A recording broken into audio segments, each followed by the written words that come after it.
Hello, ladies and gentlemen. I hope all is well. How has been your day? My day's been fine. Work was okay. Can't really complain that much, or I won't bore you with the events of the day. It was pretty mundane. I'll be honest with you guys. This stream, I was going to talk about what happened on Raw, maybe some John Cena promo stuff, some CM Punk promo stuff, and talk about the women's segment with Bianca, Rhea Ripley, and EO, and how that went down, and how it's getting kind of repetitive. And we probably will talk about all that stuff, honestly, in the back half. But some breaking news: Tony Khan nabbed him a Joshi, and Gail Kim got fired. So that's going to be the first part of this damn stream, basically, because we're going to talk about the pressing topics what just happened. Okay, so hope all is well. What's up, Maya? What's up? Oh, Red Dragon, how's you doing? Keenan, what's up? Jerry, how you doing? So breaking news, if you didn't know, let's see if this works. Oh, it does. Look at that. Mina Shirakawa is leaving Stardom and heading to AEW. Now, this isn't really like shocking anybody. If it is, like, you're pretty much lost. What's up, David? It's been pretty apparent that Mina was wanting this the entire time. The entire We Want Mina campaign online, that's clearly what she wanted. She wanted to move to America, and she chose AEW to get it done. This is good for her. I'm sure it'd be a good contract. She speaks English very well. She's very, very fun character, very talented, can do a lot of stuff for that promotion. She can dance, she can sing, she can perform. She's good. She's an entertainer. Very good talent. She's older. She's older at this time, but at this point, this would be her last chance to get a really good contract, because the next one won't be that much. So this is her last big contract. She's taking it now. She's moving to America, and I'm happy for her. This is very good talent. Exciting talent. I'm sure Tony Khan. If I had to guess how Tony Khan will book her, it'd probably be something, probably a little under Mariah May. Like whatever you're doing with Mariah May right now, like under that, like a level beyond under that, will probably be her booking and how much to be pushed. Still a good spot for her. But yeah, she's gonna make that jump. It's pretty obvious that's gonna happen for the longest time. It's obvious. She's been doing interviews. Again, she speaks English very well. But yeah, this is very much what you wanted. Now, Stardom, the question is how they're going to handle this. She's a big star for them. She's leading a faction, by the way. Empress Nexus Venus, right? That's her faction. What's going to happen with that? Honestly, I would not be surprised if that faction was scrapped. If Taro Okada just says, you know what, Micah, we don't want to continue this thing. Xena, she's going to be like, I don't think she's long for Stardom either. So you have Xena, who's out injured. You have Mina, who's leaving. So that faction was who's there? Micah. Who else is in there? Hanako. I mean, they're gonna scrap that faction. I think maybe they'll rebrand it. But I think can you really have that faction without Mina? I don't think so. So people are wondering what the hell's going on with that Stardom announcement, because I think online they said we have an announcement. People are like, what's happening? Is Starlight Kid injured? What's happening, right? So apparently this is an announcement, and I would not be surprised. I don't think they'll scrap the faction right now, but I think that's in the cards. I'm thinking Empress Nexus Venus, that's gone. Can you really have that faction without Mina? She is that faction, okay? That's what that faction is. She is that faction. So with her going, I think that faction's days are numbered. So I would not be surprised if Micah's doing something else, or in some other faction. Maybe they start a new one, but I'm thinking that's going to be done. But as far as Stardom, the promotion, they'll be fine. They have plenty of stars, plenty of young talent, and they'll move on. I mean, but this was in the cards. I mean, this is obvious. But for the entire time, this thing was obvious. So I wish her the best. I'm sure she is going to be getting a good contract. I mean, she didn't do much of stuff. She hadn't been doing much stuff last year in Stardom. She was not in the 5-star. She was not in the tag league. She didn't really have that many title defenses of notes. Sure, she had some matches against Tekla here and there, but she really wasn't doing much. She was over in America most of the time, bypassing things like the 5-star and the tag league. So this is always in the cards. So I'm hopeful that Tony Khan books her well, but ultimately she's getting a paycheck. She'll be fine. Got friends over there in Mariah May and company. She'll be all right. Yeah, but yeah, you're right. Yeah. Waka, Hanako, yeah. The problem is I don't really see much of a like she is the faction. Mina Shirakawa is that faction. Without her, Micah could be the leader, yeah, but the vibe of that faction is very much, I feel like she is the faction. I think she is. By that I mean her presence makes what that faction is what it is. Without her, I think they have to rebrand it. I just don't see that faction being what it is without her. Literally, she founded the faction. Wasn't it also, correct me if I'm wrong, but wasn't that wasn't she originally part of Cosmic Angels and that broke off and started a new faction, right? That faction is her. So if she's gonna be gone, kind of similar to Julia. When Julia was the leader of DDM, right? She left. Can you really have that faction without her? Can you really go on without her? No. I understand them shutting that thing down. And the same thing is gonna happen here. With Mina leaving, I think they're gonna shut down that faction and have to start something else. Here's an idea. Maybe break up that goddamn hate faction and maybe split up hate. So maybe hate turns on each other, whatever. Then they break off. You have a new faction out of what came from hate. Because I'm already tired of hate as it stands. There's too many people in that damn faction as it is. It's the only true heel faction. So you have a split within hate. They split. Maybe Nazuko Tora goes one way. Sai Kamitani goes another way. Maybe Micah falls in somewhere. I don't know. Whatever. They'll figure something out. Maybe they shouldn't have got rid of freaking Queen's Quest. How about that? Maybe they bring back Queen's Quest. Maybe Sai Kamitani. It's not happening. I'm joking. This is not happening. But maybe Sai Kamitani and Momo leave hate, start up Queen's Quest. Then Micah could fall right in there. Not happening. It's not happening. I want Momo to leave hate too. Hey, what's up, WWE Wrestle Kid? But yeah, this is obvious news that was going to happen. I mean, we all saw it. We all knew it was going to come. You know, we all knew it. Mina's gone from Stardom. So this is the first major talent. Yeah, she's a major talent, big star, leaving Stardom to go to AEW. We've seen the New Japan folk leaving. Okay, Okada, you know, those folk like that leaving to go to AEW. But this is the first time a Stardom talent of note has left to head over to AEW. Will more follow? Dare I say Hazuki? Dare I say Azumi? Because if stuff like that happens, then people get upset. Right now, you see Stardom folk aren't that mad. Again, she's older. She's been around the block. She started wrestling kind of late in her career. But they love her, but they're happy for her. Okay, Mina, go get your last big contract. We get it. You deserve a big stage. Great. Fine by me, right? But she's older.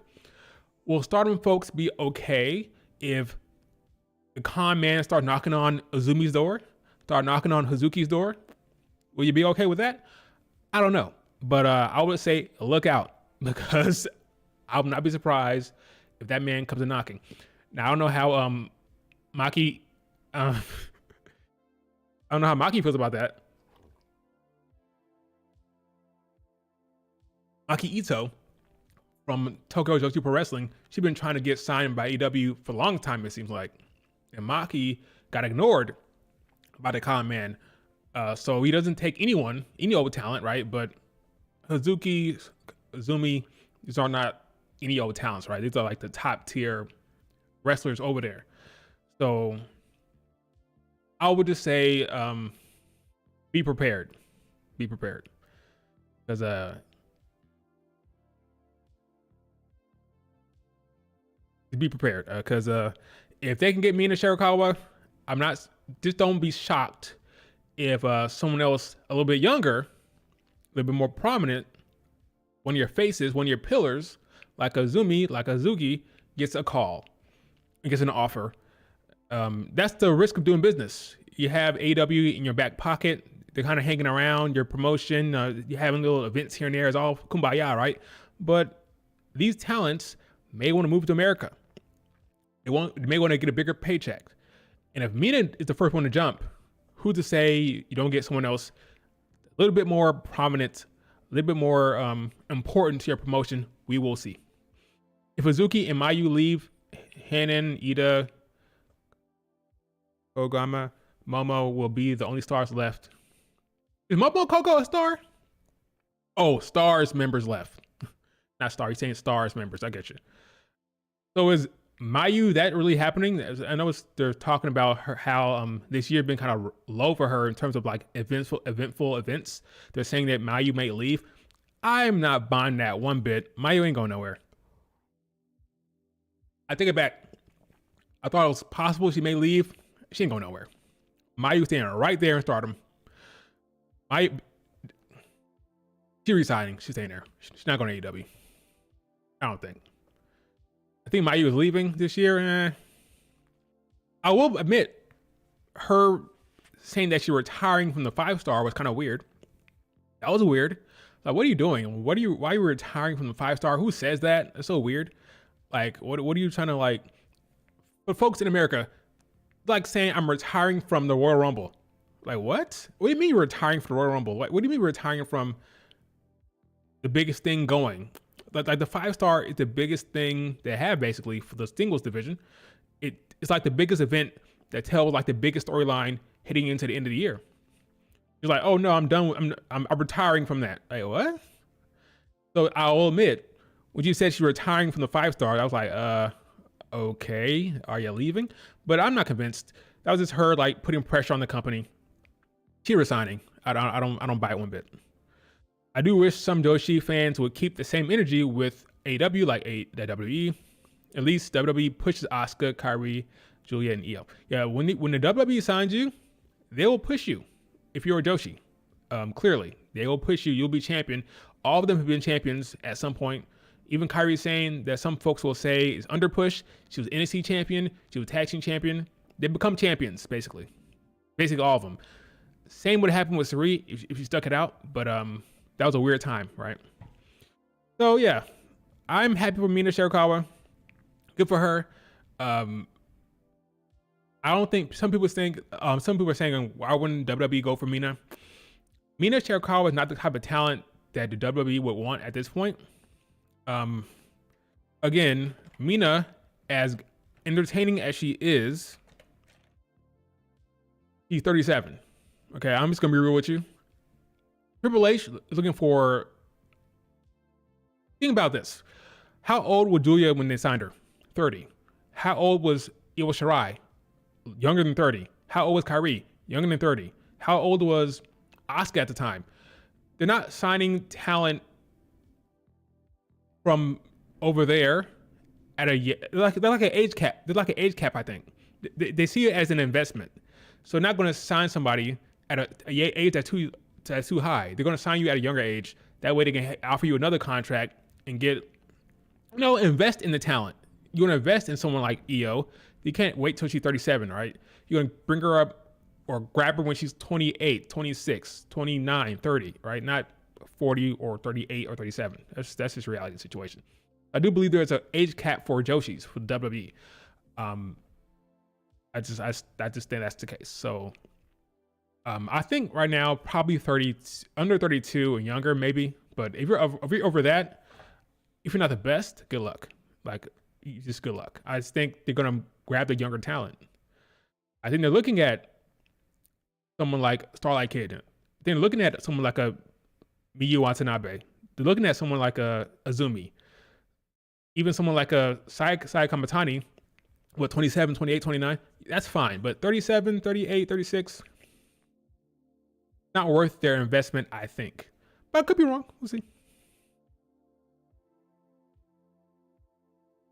That because Vince didn't value her.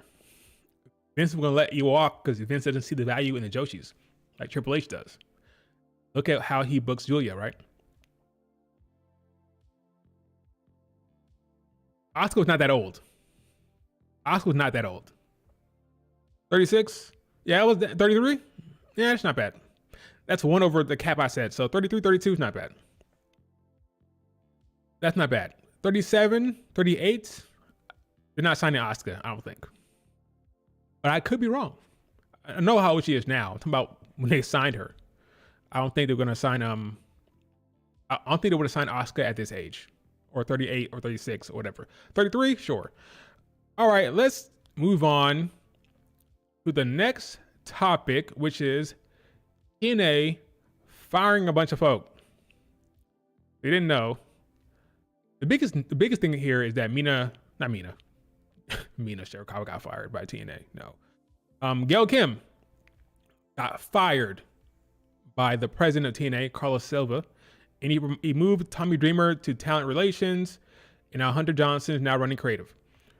Now this is noteworthy because Gail Kim is a legend. She is an icon. She's a favorite of a lot of talent, and she will be missed by that promotion according to the women that work there. She's very much integral to how women are booked and how they're portrayed and how they feel over there. And just so happens that the WWE are looking for writers and producers. If Triple H does not get on the phone and call Gail Kim and offer her a job, considering they're looking for writers and producers, that would be the dumbest thing. He'd be a complete dumbass not to call this woman.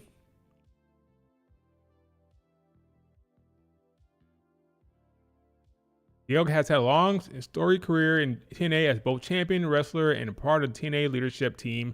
Gail has been a powerful presence in the locker room, supporting our talent and their great performances. Gail Kim needs to get a call from Triple H immediately. They're literally looking for writers and producers right now. So why would you not call Gail Kim? Now, some would say Gail Kim would never work for WWE. Sound familiar, right? CM Punk, anyone? Gail Kim knows that times have changed. She was just down there in TNA. I'm watching, not in TNA, but she's watching a TNA talent, Jordynne Grace, at NXT. When Jordynne Grace wrestled Roxanne Perez, Gail Kim went to go watch her perform. A lot of talent from TNA, Jordynne Grace, Chelsea Green, a lot of talent that she likes over there. They can vouch for her, of course. Well, they don't need to vouch for her. People know who she is. She's respected. But she cares about those women. Times have changed. Vince is gone. Why not bring Gail Kim over here? I mean, it makes too much sense to me. If they don't offer her a contract or offer her something, then they're dumb. I think. But I don't know why they fired her. I don't know why. I don't know why that happened. I don't know why. Firing Gail Kim, according to Sean Ross Sapp, one of the most baffling decisions I've seen a wrestling company make from a personnel standpoint. She was well liked. She was very much well liked by the talent. Respected by the talent, by the fans, by everyone, and she was fired. I don't know what happened, but I do believe that she should receive a call from Triple H immediately.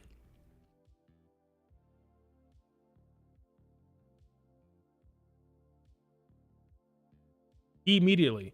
Let me see. I think there's another report from John Alba. Here it is. Look at John Alba's report. One top TNA talent tells me that they believe Gail Kim is a major loss, especially for the women's division. This is an echo sentiment across those I've spoken with so far. Most believe her departure will be a significant impact on the company more than any other. Okay, so they're hurting down there in TNA. They're just making moves. They're not really like, I guess they think they don't need her. They've been firing a lot of folks recently. You know what happened with the president? He had to leave, right? He left. Will Gail Kim to go up to Canada and work with Major League Wrestling? Maybe, but if I'm Triple H, I'm calling her and offering her something, see what she says. At least try. The women's division, the writing sucks right now, and they're literally looking for people. They're looking for writers, so. Shawn Michaels does not know how to use Julia. She already Let me read that again. Shawn Michaels doesn't know how to use Julia. She already got pinned by Stephanie. Julia should come back as a heel. I agree. She should come back as a heel. But I don't think he doesn't know how to work you, Julia. I think he's doing fine with Julia. She's over. She's talented. She's enjoying her time. I think her booking's fine. I think it's fine. People are just surprised that she lost at Madison Square Garden. We don't know why. But yeah, it's fine. She's fine. He may show up tonight. He may show up tonight and attack Stephanie for all we know. So yeah, Gail Kim sucks. She got fired by TNA. We don't know why. But hopefully it means that she'll go to WWE. Because she will be needed over there, I think. But anyway, wrap the Rockets at Sol Ruka. Speaking of, since we're on topic of NXT, we got 2 matches tonight for Stephanie Vaquer. She got a hell of a promotion. Well, by that I mean she got a hell of a shout out on Raw. They promoted her matches for tonight twice on the show on Netflix, and they're really putting her over. She had 2 matches tonight, one against Jada Parker and another one against Fallon Henley.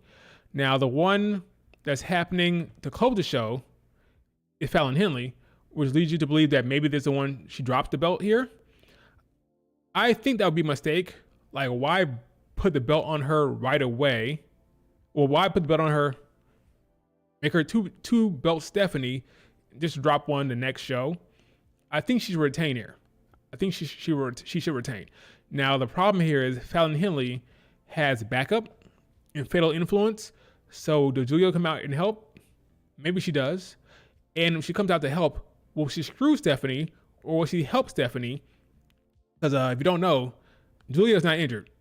As far as we can tell, she's not injured. She's working the Florida circuit. She's beating up Cora Jade in the live events, okay? She's not injured proper, okay? If she's injured, they don't have a problem with her going out there and doing live events. So I don't know why she wouldn't show up on the show. If you can do live events, you can do TNA. I said TNA. If you can do live events, you can do NXT tapings, okay? So I don't see why she would not be at the damn taping tonight or any night for NXT. You're doing live events, folks. You can't be that injured. You can't be that injured. All right, so let's see what happens tonight, because you could show up tonight in the main event to help Stephanie or to screw her. We'll see. All right. Let's talk about what? Oh. I'll leave it up to you guys.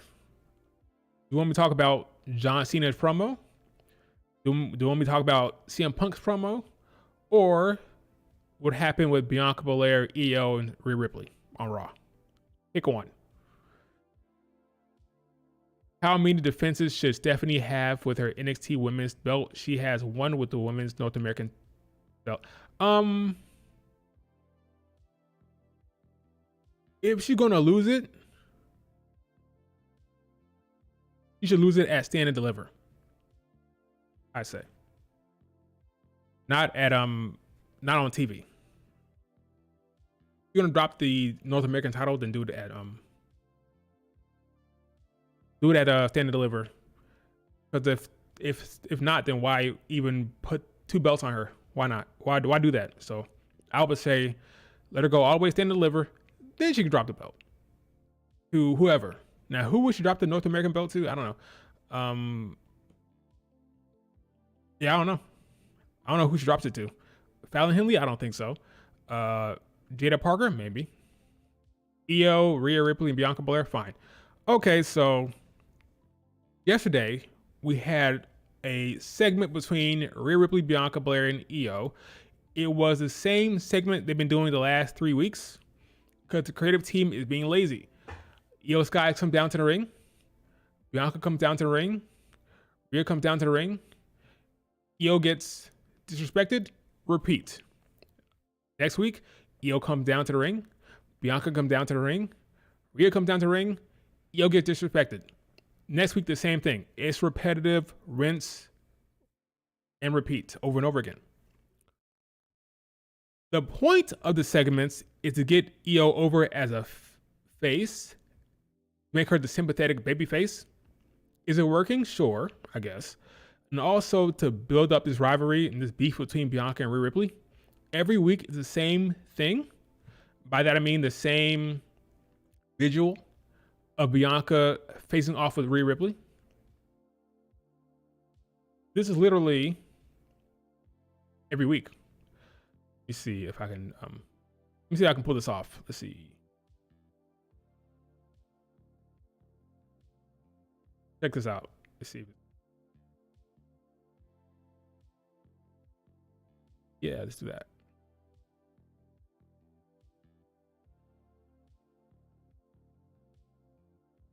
It's the same thing every week, right?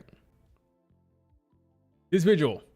Yeah, Bianca Belair facing off of Rhea Ripley, and one of them disrespects Io.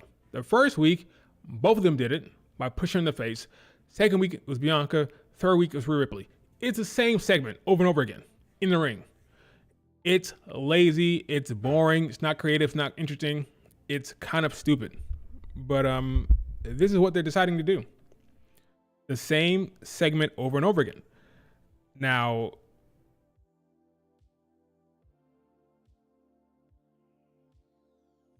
good thing, ultimately, at the end of this nonsense, we got a match. They decided to go the route of a rematch. So, for some reason, Rhea has a automatic rematch. I don't know why, but she got one. And Adam Pearce, because he's overwhelmed and a bad GM, decided to put Bianca Belair as a special guest referee. So Bianca Belair, who hates Rhea Ripley, is supposed to be impartial in the match. Makes no sense, but I'm fine with it because Bianca Belair at the special guest referee is good entertainment. This match will be fun. It'll be fun. A lot of character moments, a lot of story beats throughout the match. So I'm not complaining about it. It's gonna be a fun match. What will happen at the end of it? Probably Bianca Belair will cause a no contest of some sort, and then because of her actions, it'll get Rhea Ripley in the match. Right now, according to the storyline, only Bianca Belair does not want her in the match. Io, being the babyface, a proper babyface, like, I don't care, put them both in the match, right? I don't care, I'll take them both on. Which is what babyfaces feel like, right? Bianca's like, nah, she didn't deserve it, get her out of here, right? So Bianca Belair is the only person of the three who does not want her in the match. So when she makes a mistake next week by causing a DQ or a no contest, it'll be her fault. So because of that, they'll say, you know what, Bianca Belair, you had your chance to call it down the middle. You messed up. You got upset. You took it out on Rhea Ripley. So now what? So you know what? I'm going to put her in the match. So now Rhea Ripley will be in the match. That's what's going to happen. It'll be Bianca's fault. So the person who doesn't want her in the match will be the reason why she's in the match. Standard storytelling 101.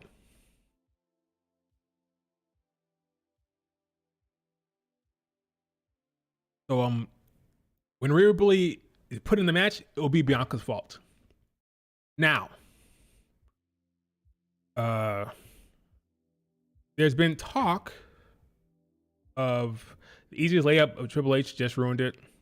Io also better retain versus Rhea Ripley. The build is so unnecessary and complicated and dumb. Yeah, it's weird. I was willing to give it a chance to see how it was gonna go, but now that we've been here and we've seen this route, I'm like, why are we doing this? Like, why are we doing this triple threat match? I get it. I get what they're doing. I get what they're doing. It's not interesting. They're putting Bianca Belair and Rhea Ripley against each other. That's the main feud. That this feud will go a year. I think this is the start of the feud. This is the long-term start of the Bianca Belair Rhea Ripley feud. Okay, they're using Io Sky to tell the story. So Io Sky is the title holder, who they're ignoring. So because they're focused on each other, she will benefit and retain, and Bianca Belair will blame Rhea Ripley. Rhea Ripley will blame Bianca Belair like, your fault. I had this match won. If it wasn't for you, I would have won this match. Yada, yada, yada. That's what's going to happen. Io Sky will retain. I'm almost certain, but Triple H, so it's weird. I don't know. But I'm almost certain Io Sky was retaining. They're using her as the title holder while they tell the story between these two. Literally got the same visual every week of Bianca Belair and Rhea Ripley ignoring Io. That has to have a payoff. The payoff is they screwed themselves. You're focused on each other. You've been ignoring and disrespecting the champion. Well, guess what? The champion retains. Now you're looking stupid. That's what's going to happen. So that'll be that. So Bianca Belair and Rhea Ripley will cost themselves, and Io will stand tall and be champion. So there's no way all three of them will be getting cheered at Mania. I have a feeling someone will get booed during that match. Okay, let's talk about Bianca Belair getting booed. Okay, so there was a lot of discourse online about Bianca Belair being booed in Europe. A lot of discourse, right, by the way, a lot of it. A lot of talking about her getting booed. I was kind of taken aback by it, but I get it. It was kind of weird, kind of shocking for Bianca Belair to get booed. So the question is, why is it happening? Some would say, check this out. Crowd is pissing me off. How are you going to boo Bianca Belair? This is a racist crowd. Funny I put this one up first. So here's a question. Why is it happening? Funny because I made a video about Liv Morgan. I think it was like last year or 2 years ago about why Liv Morgan got booed. Broke it down. So basically, when something happens like this, when someone gets booed, it's more than just one thing. Some people want to say it's one thing. Oh, it's because she's turning heel. Oh, it's because she's a black woman. No, there's multiple things in play here. It's a perfect storm of events. Let's say you consider a pie. Okay, you have a pie. You have slices of a pie, all right, that make up the reason why she gets booed. A big pie with several slices. Every slice is a different reason. Now, it's up to you to assign what percentage of a slice works towards her getting booed, but there's a bunch of slices, bunch of reasons why it's happening, okay? Let's start with the creative reason. Creatively, Bianca Belair is in the story working against the crowd, right? So the crowd loves Rhea Ripley. The crowd, regardless if she's right or not, the crowd wants her in the match. If Bianca Belair went down there and said, hey, look here, you bald fraud, Adam Pearce, put her in the match, the crowd would say, yay! They would cheer her if she wanted Rhea Ripley in the match. But she's saying, no, this wench is not worthy of her this opportunity. She didn't earn it, and I don't think she deserves it. So no, she should not be in the match. That's not what the crowd wants. Typically, the heel works against the crowd. The face gives the crowd what they want. Io Sky is saying, put her in the match. Put them both in the match because I'm champion, right? So she says, I don't care. Put her in the match. Crowd says, yay. Bianca says, no, she doesn't deserve it. Crowd says, boo, right? So that's a part of the pie, okay? The one big pie, one slice of it is, creatively, she's working against the crowd because she doesn't want to give the crowd what they want. Crowd wants Rhea Ripley in the match, okay? That's one part of it. That's number one. Now, you can decide how much percentage of the pie that is, but that's a part of it.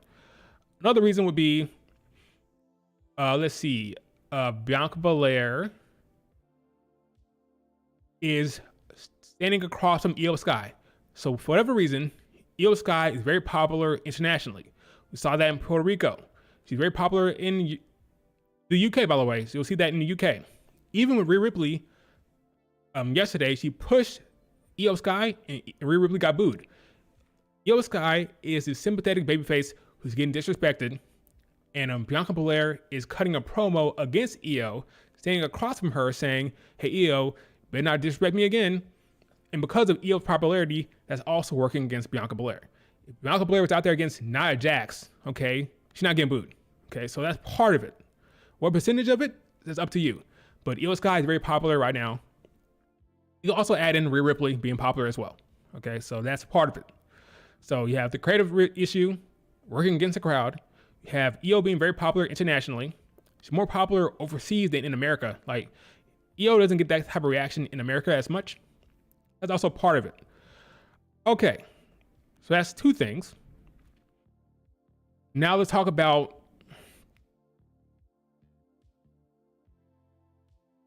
how do I approach this topic?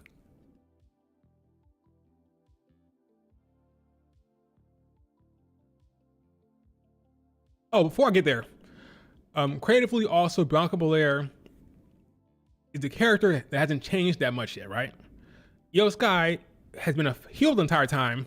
Now she's the face champion, so it's fresh. It feels new. Rhea Ripley was a heel at first, then became a babyface. Now she's acting childish. That also feels kind of fresh and new. Whereas Bianca Belair, some people feel like the character is kind of stagnant, not changing that much. I don't think that's necessary or needs to happen. I don't think you need a change for her, really. You just need to give her more dynamics, get her more work to do. The character can be dynamic and have different vibes and give her agency. She don't need to be a different character completely. Just give her a new direction, a new problem, a new goal, and the character can move and dip and change in that regard, but not a significant change. You don't need a heel turn to be interesting. You just need an interesting direction, an interesting storyline, whatever, right? That's another part of it. Probably a slim part of it, whatever. Now let's talk about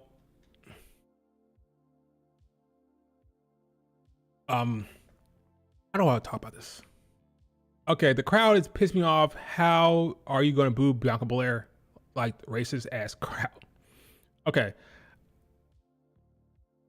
I don't think the people in Glasgow went there saying, yeah, just boo the black woman. Yeah, I don't think that's happening. What's happening is another part of the pie. Bianca Belair appeals to a certain type of audience. And in America, the American audience is more likely, talking about on average, it's not a steadfast rule. On average, the American audience is more likely to vibe with Bianca Belair because of a thing called culture. Okay, now culture and race are like this. Okay, you have race, but culture, it can be like this, all right? That's why it feels like when people talk about culture, talking about race, but not really the same thing, right? This is very, very closely linked. Bianca Belair is very much of her own culture, which is an African-American culture, okay? She's very much of that ilk. She pushes that forward, okay? You see with that HBUs, the way she talks, her vibe, her energy is very much of that culture. And that culture vibes very easily, more easily with the American audience, which is why she's always gets a better reaction in America versus overseas. I'm not saying it's like a steadfast rule. What I'm saying is she's more likely to vibe with the American audience more so than internationally because of the culture that she puts forth. The one she pushes forth in the forefront of her is that culture. She vibes the American audience more than she will internationally. That's just how it is. You know what I'm talking about. If you live in America, you know what I'm talking about when I say the African-American culture. That will appeal to that audience more so in America than anywhere else. Okay, so you see those girls winning their hair, in America. You see the crowd and how they vibe with her. You're gonna get that more in America than anywhere else because her culture is more in line with American culture than obviously African American culture, right? Than overseas. I'm talking culture, not race. Difference. There are people who are white, Asian, whoever, who vibe with the African American culture, that get it, that are engulfed in it, that love it. So it's not really a black thing. It's more her culture in America. Just people just resonate with it more likely. You're more likely to resonate with her in America than overseas. And people, whether they want to admit it or not, they see themselves in the performers. What do you see? Color of your skin. Okay, that's just reality. You don't believe that, you're lying to yourself.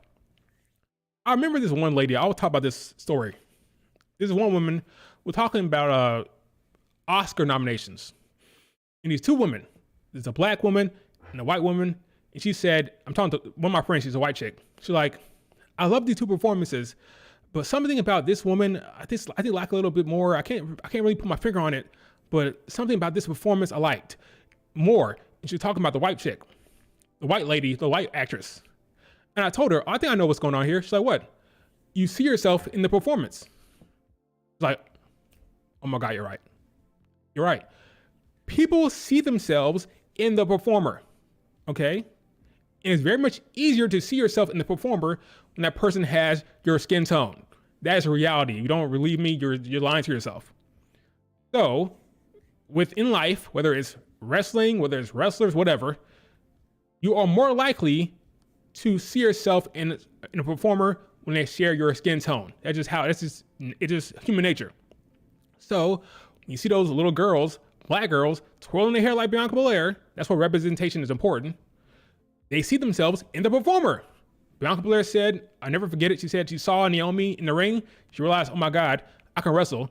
Cause I see her in the ring, and because I see Naomi doing it, I mean, I can do it. People see themselves in performers, and you're more likely, not all, I'm not saying something like a steadfast rule. I'm talking about on average. You are more likely to see yourself in a performer that shares your skin tone. Okay, so Rhea Ripley will most likely always have the Glasgow audience over Bianca Belair on average. I'm not talking about talking about on the margin here, on average, okay? So, not really we're racist, we hate black women. Of course there are racists out there, okay? I'm not saying there weren't racists in the crowd. Of course they could be, right? I'm talking about on average, the human nature, you're more likely to vibe with people who you see yourself in, okay? So, that's part of it. So, there's more I could talk about, right? That's like hopefully I explained that where I want to explain it. But there is a big pie. You have several slices of that, right? And all of that can get you to Bianca Belair getting booed overseas. I always remember what happened in Puerto Rico with Io Sky, right? For no reason, out of nowhere, Io Sky had a lot of support, and Bianca Belair, who was the face, got booed. Now she was cheered before the match, and she got cheered after the match, but during the match, she got booed. For whatever reason, the Io Sky appeals to the international audience very much so. Why? I don't know, but that's part of it. So there's a lot of different pieces of the pie, okay? Okay. I think I left some stuff out there, but that was my explanation. There's other reasons. That's part of it, like a bunch of different reasons. That was like 5. There's other stuff to talk about as well. Okay, I've been running my mouth, so let me look at the chat. Let's see. Let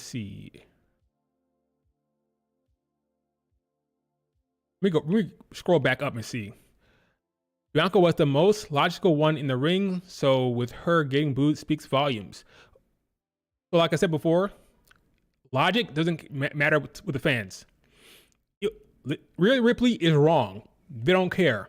They want her in the match. So whether she's right or wrong, they will cheer, put her in the match, and they'll boo, take her out of the match. So if Bianca Belair said, I want her in the match, they would have cheered. If Io would have said, keep her out, they would have booed. So she's working against the crowd creatively, even though she's right. Bianca Belair is right, but she's working against the crowd. So it doesn't really matter if she's right or wrong, because the crowd wants her in the match. Crowd cheered for Street Profits, and they were heels. Yeah. But was the Street Profits working against Io Sky? No, they're working against who? And that was not Glasgow, by the way. That was to be fair, that was Brussels. And if no one's saying, like, for example, Bianca Belair, 2 years ago, I believe, they went to Europe. She went to France, had a great reaction in Paris. Google Bianca Belair in Paris. Big time, huge babyface reaction. They loved her over there, right? So it's not just one thing. That's what I'm saying. It's a perfect storm of events. It's a perfect storm of stuff coming together. Not just one thing. Bianca Belair gets cheered in Europe all the time. But I'm telling you, I'm just coming up with the reason why she's getting booed right now. Bunch of things, not just one thing. It's a bunch of things. They did, but they were in Italy. Crowd in Scotland was booing Bianca Belair. That's true, they were. Rhea Ripley is popular for the wrong reasons. What do you mean by that? What wrong reasons? Now, to be fair with Rhea Ripley, she was popular before Triple H took over, right? She was always over. But Triple H took her to another level with his booking her like a badass. He just had the perfect formula for her. Lucky for her, Triple H loves her. And because Triple H loves her, she was given a very, very good creative plan. Have her face off with Solo Sikoa. Have her face off with Kevin Owens. Have her beat up men. The perfect spot to build her up like a badass. And the perfect storm of creative for her. He knew what to do with her. And it worked fine. Now she's over like Rover. Congratulations, Rhea Ripley. Congratulations. They've always booed black talent, so I'm not surprised. Like I said, the perfect storm events. They don't always boo. European crowds are also more smarky than American crowds. People confuse unconscious bias with racism. Yeah, sure. It's not always intentional. Yeah, correct. Yes, it's not intentional. A lot of it is subconscious. A lot of stuff that happens is subconscious. We don't know. You don't realize. Like that chick, the woman I talked to you about. She's like, I like to do performances, but I don't understand why I like her more. Like, cause you see yourself in the performance. You see yourself in the performance. You're vibing with her culture more. You just get it more. This is how it is. It's not a racist thing. Just human nature. That's how you see it, right? Rhea Ripley is popular because of sex appeal. Well, there's a lot of people that push sex appeal to the forefront. It's not just her. So, I mean, half the roster leans into the sex appeal, which is fine. I mean, JC Jane, Lola Vice, Rhea Ripley, Liv Morgan, Mercedes Moné. List goes on and on. Mariah May, Mina Shirakawa, they're all leaning into the sex appeal. So it's not a reason why she's popular. I mean, it's part of it, but not like it's exclusive to her. It's not exclusive to her. Most of the talent leans into that, honestly. Most of them do. Which is not a problem. It's smart to lean into your sex appeal. If that's what you want to do, it's smart. You don't have to, but it's smart to do that if you want to. I'm from England. I've been in Scotland. Trust me, there's zero black culture there. I believe you. They don't get it or vibe with it. I believe you. It's a culture thing. Very much a culture thing. Yeah, it doesn't resonate. Yeah, this is what I'm saying. So it's harder for Bianca Belair to get over there. It's not impossible. Of course, like I said before, Bianca Belair against a different type of talent than EO or Rhea Ripley will get cheered. She will get cheered. But it's just, on average, is more likely to get support from American crowd than from a crowd over there. Just on average, it's more likely for her. That's all. She'll be fine. I guarantee you, when you go back to America, right back to usual, she'll be fine. And that London crowd will be interesting. He'll be in London as the referee. We'll see how that goes. But she'll probably get booed again. Probably. She'll probably get booed. I understand about culture, but I don't think it's just American culture. Bianca Belair was getting cheered in Saudi Arabia. Yeah, it's not like a steadfast rule. Like it's not a steadfast thing. Like, she's been cheered in Europe all the time. She gets cheered in Europe all the time. It's a perfect storm of events. A perfect storm of events that's happening right now. She's been cheered plenty of times in UK, in Europe. She's been there over time. She's been there plenty of times. She gets cheered. I'm talking about right now. A lot of stuff going on right now. With EO, with creative, with the booking, with their current character, and then all of it together, adding culture, race, all that together will ultimately end up with something like this. But it's not that big of a deal. She'll be fine. Let's see. Stephanie Vaquer, what about her? Nikita Lyons, they push the sex appeal to the front, and it's smart. Name a wrestler, they're pushing it to the forefront. It's smart. It's not a dumb thing to do. It's smart. Cora Jade, JC Jane, they're all pushing the sex appeal. It's a smart business move. I will never complain about it. It is what it is. It's smart. It's effective. It works for creative. For them. It works for them. They embrace it. Now, are there weird folks online? Like weirdo accounts? Yeah, they're weirdos online. Yeah, they're weird fans in the IWC.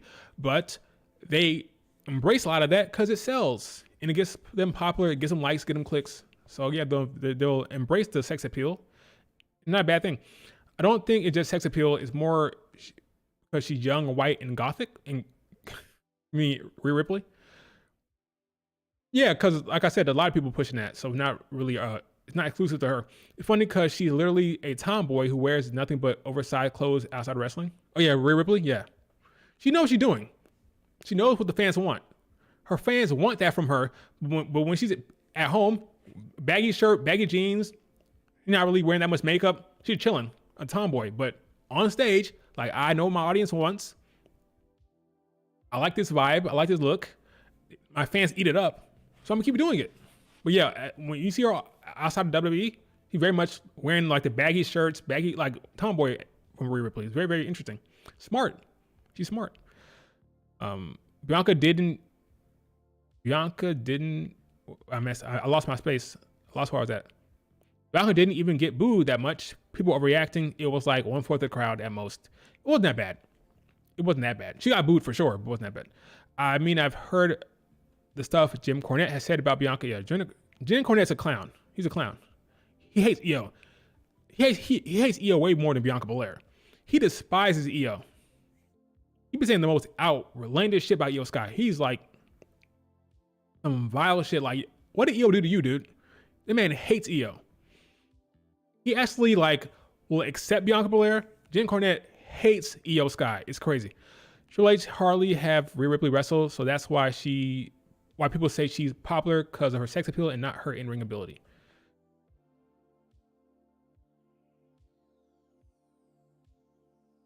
Speaking of not wrestling, Bianca Belair not wrestling at all during this European tour? Not at all?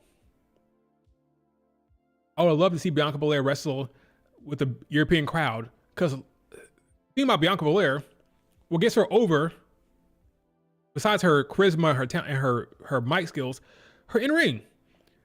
Bianca Belair, in my opinion, is the best in-ring reactions in the whole entire division. The best in-ring reactions come from Bianca Belair. So I'm confused by why this entire tour, like, EO will wrestle in London. Rhea Ripley has done live events. Charlotte's wrestled. Why is Bianca Belair not wrestling at all? Not even in live events, where that is her bread and butter. That's what she does better than anybody, get the crowd hyped. I'm just confused by that. She won the Chamber. Not one single wrestling match with Bianca Belair in Europe. Whatever. She'll be the ref, though. She'll be a ref. She'll be a ref.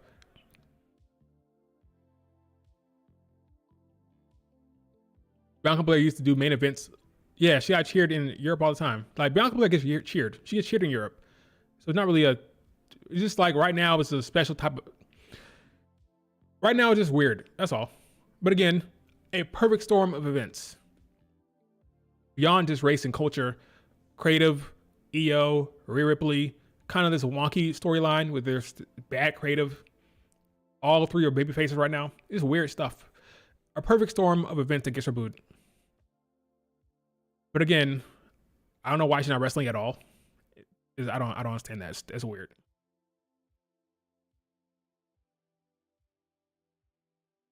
Not doing anything. No in-ring stuff at all for her. I don't understand. I just don't understand. But I do agree with JB. They just don't get it. So don't get her culture. So it's harder for her to vibe with that audience. It's harder, not impossible. Like I said before, she gets cheered all the time in Europe. She gets cheered. I want that to be clear. Bianca Belair gets cheered all the time. But with the perfect storm of events and the creative right now and EO and Rhea Ripley and all that stuff right now, getting booed right now. But it'll be fine. She'll be fine. I'm hopeful, ultimately, that she turns heel anyway. Probably why I'm not bothered by it, because I'm ready for her to be heel, because I don't think Triple H likes booking babyface as champions.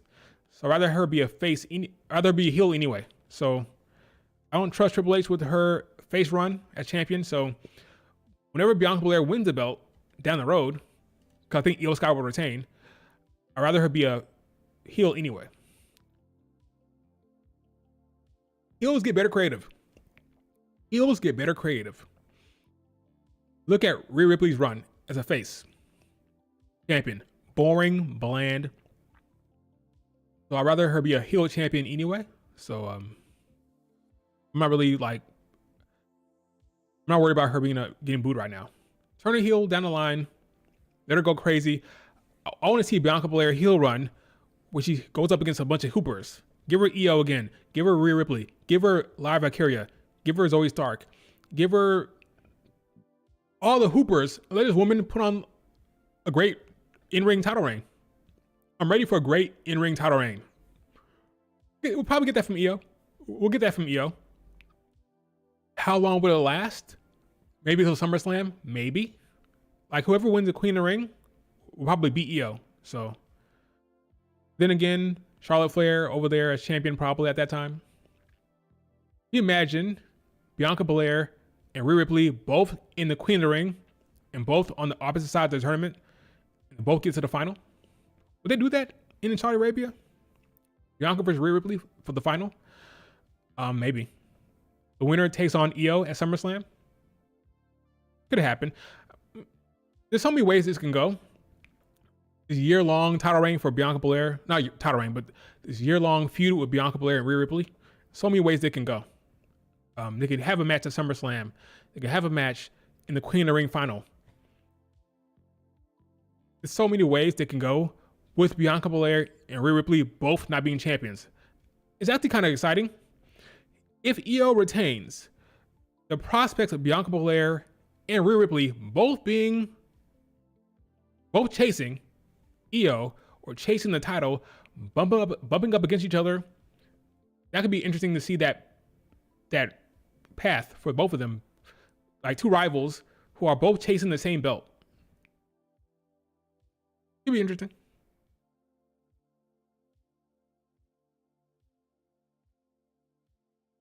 I do believe WWE needs to go to Nigeria or something like that. That'd be cool. In Asia, that'd be all. That'd be cool to see that. Personally, I think Io is a transitional champion to make the feud more interesting. I will remove the word transitional. I agree with everything else. I do believe they put the belt on. I mean, it's clear as obvious what's going on here, right? This visual tells a story. This visual tells a story.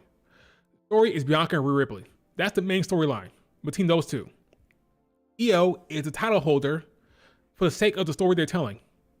This is a story. This visual right here. This visual right here is a storyline. Bianca Belair, Rhea Ripley are beefing. They are in the feud. This is the feud. Io Sky is a champion for the sake of the feud. What does that mean for her future? I don't know. But this is the storyline.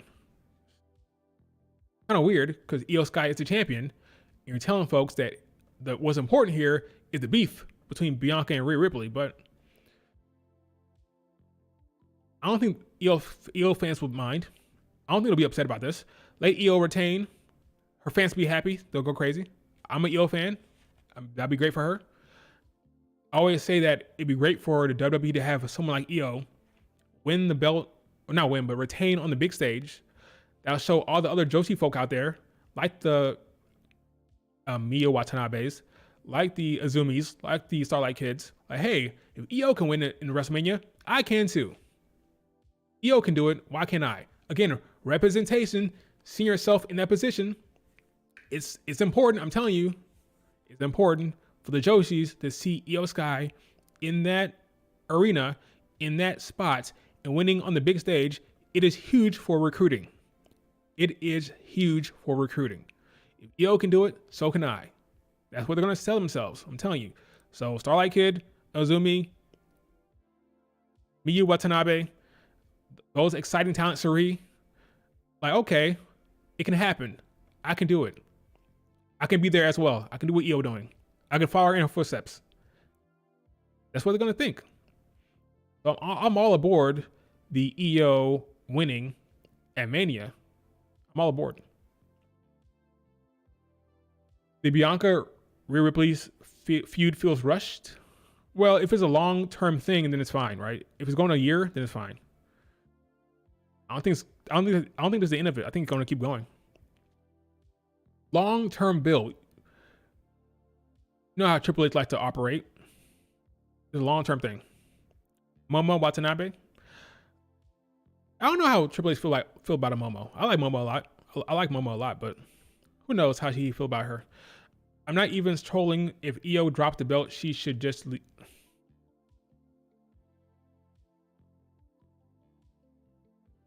Stop it, man. Stop it.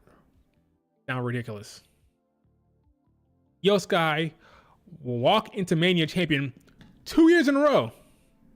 You're saying she should leave the company if she loses? Okay.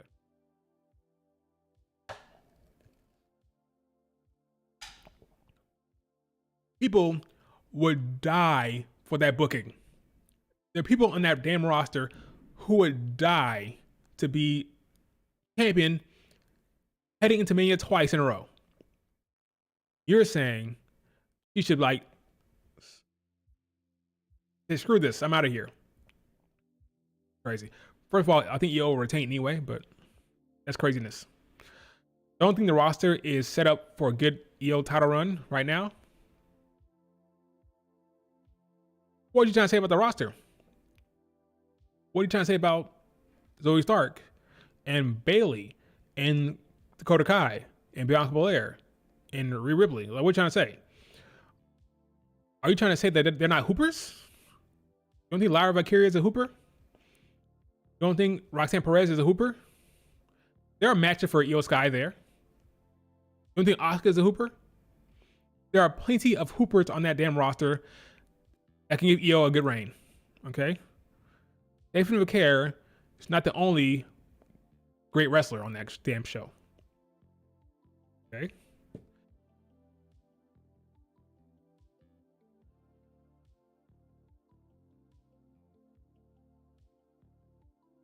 It's not burial. It's not burial. I don't love it. I wouldn't love it if I was an Io fan. As an Io fan, I don't love it for her, but it's not burial. Beating Rhea Ripley and losing at Mania is not a burial. It's not burial. The three-way against two of the most protected women in the damn show. Rhea and Bianca Belair are the most protected women in WWE. Her losing to them is not burial.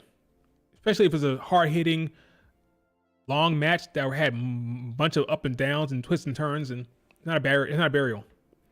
It's got squashed, then sure. But a 20-minute match between Bianca and Rhea Ripley where Io gets her offense in, not a burial. Bianca getting squashed by Becky Lynch in 26 seconds, that's a burial. But that worked out fine for her, didn't it? That's a burial. Not a good match with Bianca and Rhea Ripley. That's not burial. My opinion, at least. That's in my opinion. What is Bayley doing at Raw? On Raw? I don't know. Nothing? Starlight Kid, Tomoka. Went too fast. Starlight Kid, Tomoka, Micah, Zumi, Nets Poise, Story, Suzu, Momo, Suzuki, Shuri. The 10 wrestlers you want to see in WWE. I wouldn't mind it. Realistically, of those names you named, Starlight Kid, Kazumi, Kazuki. Those are 3 of the 10 I could see it happening. Tomoka, I'm not sure. But yeah, those are the 3 for sure. How many women matches do you think will happen at Mania card? 5 or 6. The Julia return tonight, good chance. In the main event, there's a good chance in the main event. Very good chance. But I'm not sure. How many are at that one? That's because you're a biased Bianca fan, and I don't really understand Josie talent like me. Funny.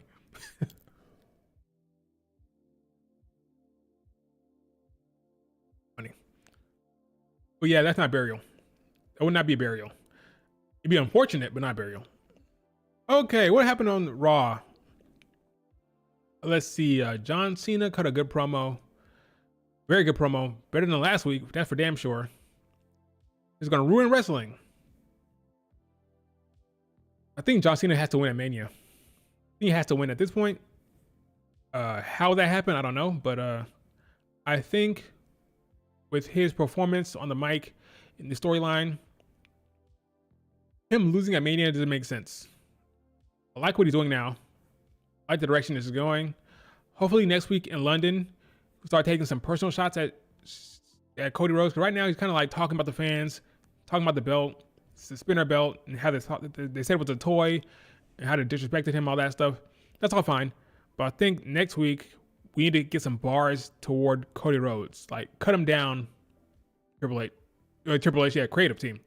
Have John Cena cut him down on the mic and see how that goes in London. You went from the fans, talk about the title. Now you talk about Cody Rhodes in London. I think that's how that's going to go, but who knows? Cody Cena brawl? I don't think they're going to have any physicality at all. You're not going to get any physicality between those two until Mania, I don't think. But I do believe John Cena will have hopefully cut a promo against Cody Rhodes proper next week. I love what he's doing. He has a crowd in the palm of his hands. He even enticed the what chant.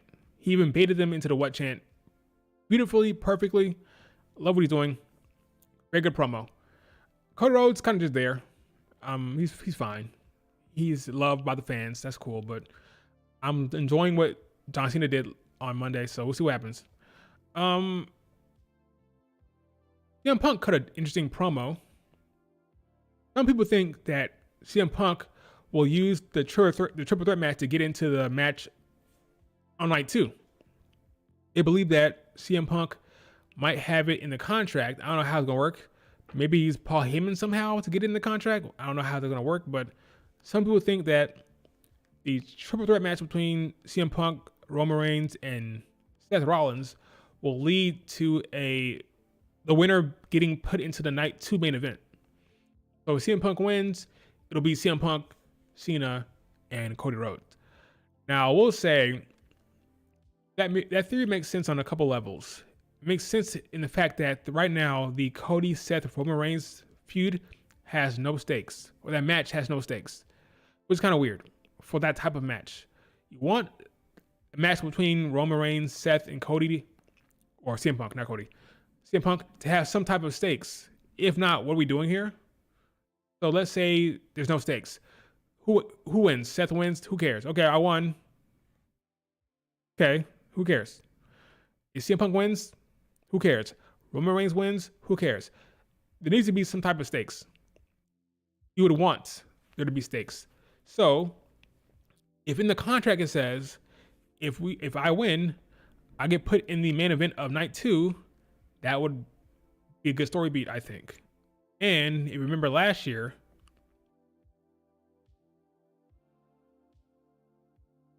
that's what they did last year, right?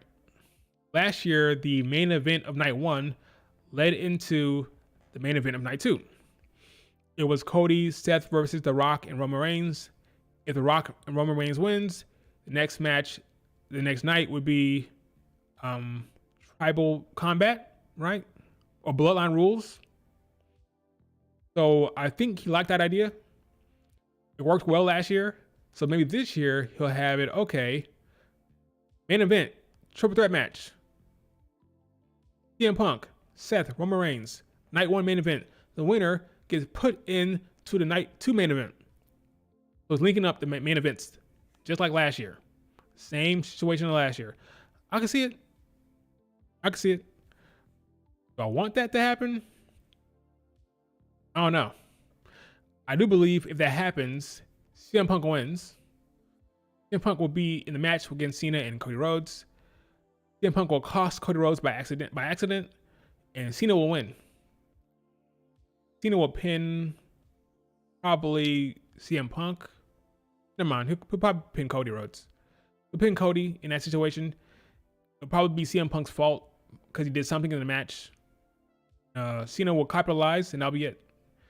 Cena will be champion, and Cody Rhodes and CM Punk will be left in the ring. Look like, what the hell happened? That's plausible. It's plausible. So yeah, don't be surprised, because CM Punk's promo was kind of weird. Think about it. Right now, the match is set. CM Punk, Seth, Roman Reigns. So my question is, when is the favor going to come into play? When is the favor going to come into play now the match is set? So maybe it's possible that we'll have a stipulation saying that, okay, if I win,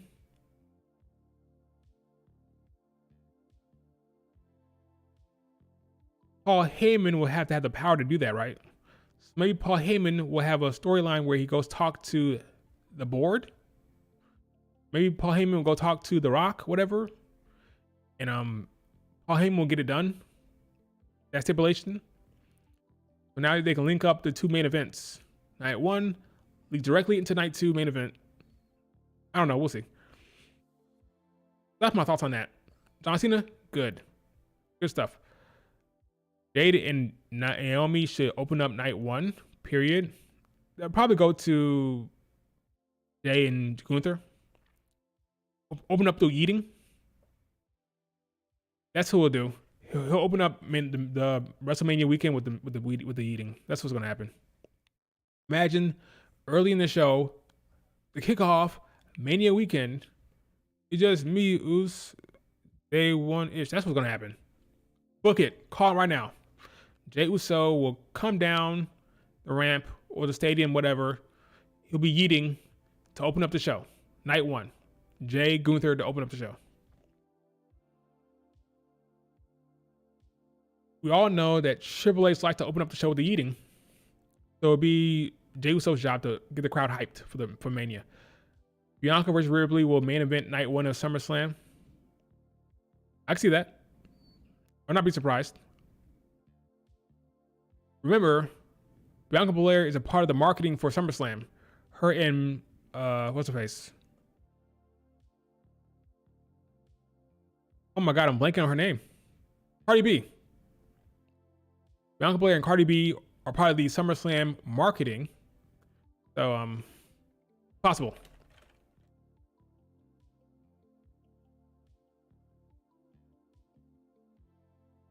Cardi B at MetLife with Bianca Belair. I can see Bianca Belair coming out with Cardi B at SummerSlam.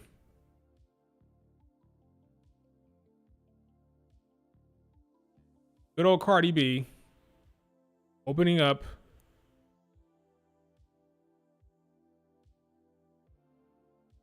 SummerSlam with Bianca Belair. My host. Maybe the host of the show. Well, we know. If Bianca Belair walks out of Mania as champion, she'll have programs with Naomi and Jade.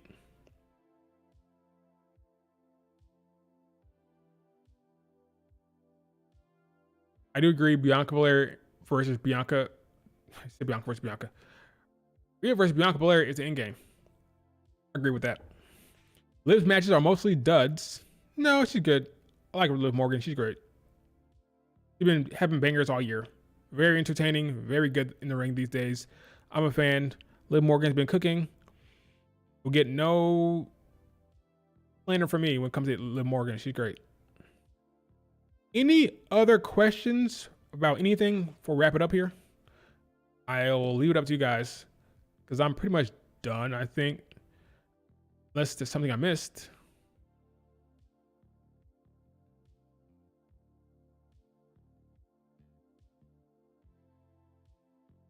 Again, Julia might show up in the main event tonight to help or screw Stephanie Vaquer. Kind of hoping she screws her. But that's just me.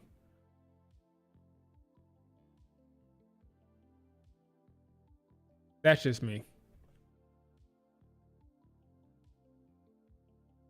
Liv is running away for most of the year in 2023. Being wrestler of the year. Oh, running away. I see what you're saying, from Rhea Ripley. No, this year, 2025 has been good for Liv Morgan. Who cares about Micah, dude? Kidding. Micah's fine. Liv out-wrestled Bianca Belair in the chamber. Out-wrestled? Y'all take it too far, don't you? Bossy. That's what you do. Had a great chamber. She's the MVP of the damn chamber. She was. Well, Jordan Grace cost Jada Parker the win.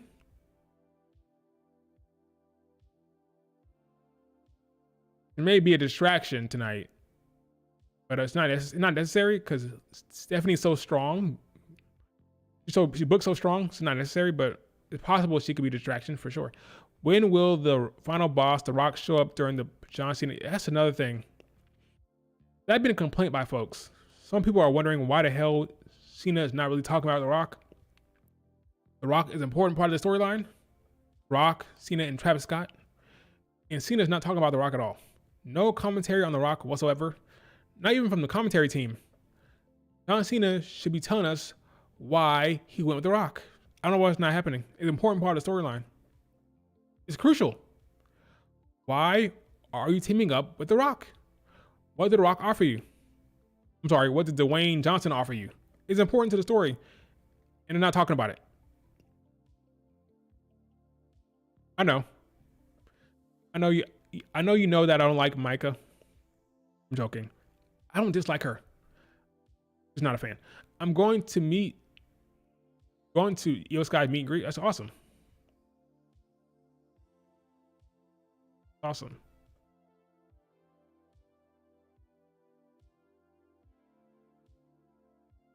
When will Bayley versus Lyra happen?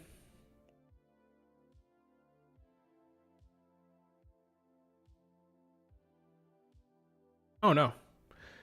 Is that a Mania match? Lyra versus Bayley? Is that a Mania match? I don't know. I don't think so. But it could be. I don't think Chelsea Green will get on the card. I don't think they're going to put Chelsea Green on the card. Chelsea Green will probably be on the SmackDown before Mania. Look for her, but I don't think so. Is it possible that Dom will win the IC belt at Mania? So, the main event of Raw was not that exciting, but at least they're setting up the storyline for Mania for the IC title. I believe they're doing a fatal four-way between Dom, Finn, Braun Breaker, and Penta, maybe. So, it makes sense to set up that. They've been trying to push Mania builds here and there. So last night was the IC title main event to push to Mania. So I'm okay with it, I guess. Was it that exciting? Was it that interesting? It was kind of a dud ending, kind of. But you got Finn, you got Dom, you got Braun, you got Penta. Maybe we get a fatal four-way for the IC title where Dom costs Finn by accident. Well, not by accident. It's everybody for themselves. So if it cost them, oh well, right?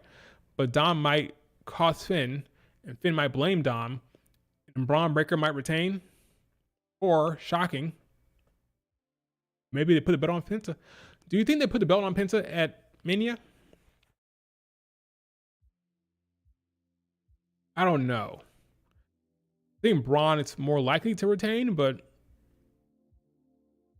Finn won't. Finn won't win. Dom won't win. Either Penta or Braun Breaker, but a fatal four-way at Mania will not be bad because you're getting a lot of men on the card. They have stakes, good talent, a storyline between Dom and Finn right there. Not bad. So Ruka versus Katana Chance. That'd be a fun match. I think Dom has a better chance than Penta. I feel like the feud is between Finn and Dom.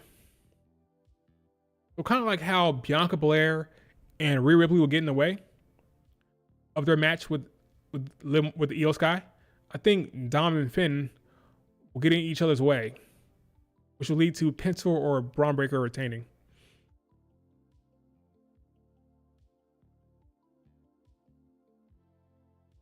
Dom dare to take a pin and Finn? Maybe. Maybe. Okay, let's see what's going on Reddit before I get out of here. So yeah, big show for NXT tonight with Stephanie Vaquer. I don't know. NXT just feel like a breath of fresh air every time. Just like the vibe. I like the energy from NXT. Like a refreshing fresh air with the NXT. It really is. A breath of fresh air every Tuesday. Wait a minute. Breaking news.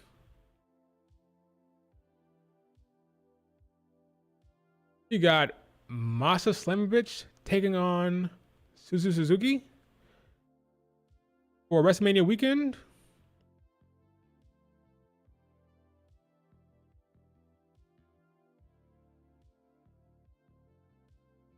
Suzu, who's now beefing with her partner, or not a partner, but her faction member, Meiji Sarah. So there's beef within Neo Genesis right now, but she will be having a match with Masha Slamovich. It's not bad. I don't hate it. That's a good match right there. That is on the 18th on Friday. Not a bad match right there. Not at all. Wow. Masha versus Suzu.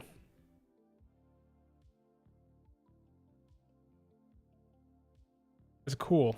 It's cool. I like that match, actually. I hope Suzu wins. Don't count on it. I don't count on it. I think she loses. Suzu, Hazuki, they're in the lose stage of their career where they have big matches and they lose. Not just her. Momo, Suzu, and Hazuki, they can't win the big one. They can't win the big one. They're there to have a good match with their champ. So Suzu would probably lose to Masha Slamovich. This is how it is. It's unfortunate, but that's how it is. So, yeah, I think Momo needs to get out of that. I don't know what to do with Momo. He's going to keep losing those big matches. Kind of crazy with Hazuki, right? It's kind of crazy. Hazuki has the look. She has the talent. You would think she'd get pushed more than she is, but loses. She's in tag team hell. I'm joking. Kidding all you fans of her and Koguma. I'm joking. It's not that bad. Not in tag team hell. Good tag team. I get it. All right. I get it. You're having fun, having a blast in that tag team. All right. I get it. Koguma, Suzuki, FWC, the fine tag team. So I think they could they could be doing more with Hazuki, yes, but it is what it is. Let her be in her tag team. Let her have fun with Koguma. Guma. You do that till the cows come home. But eventually, I like for her to have a singles run as champion at some point.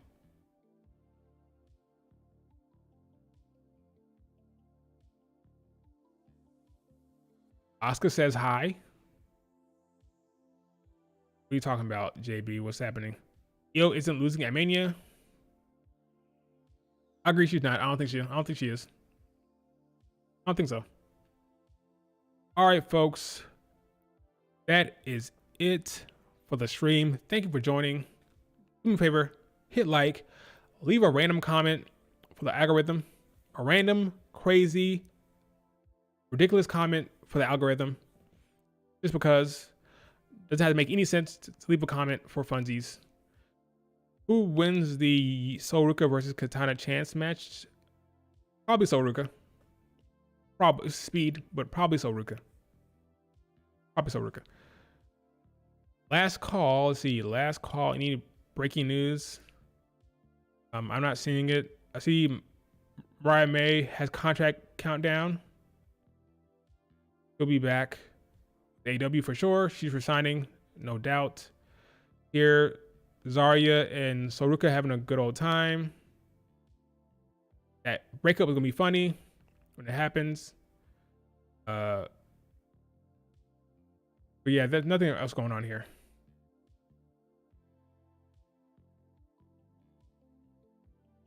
Good times ahead. Or this one. Oh, okay. So the talent in Stardom. I said Stardom.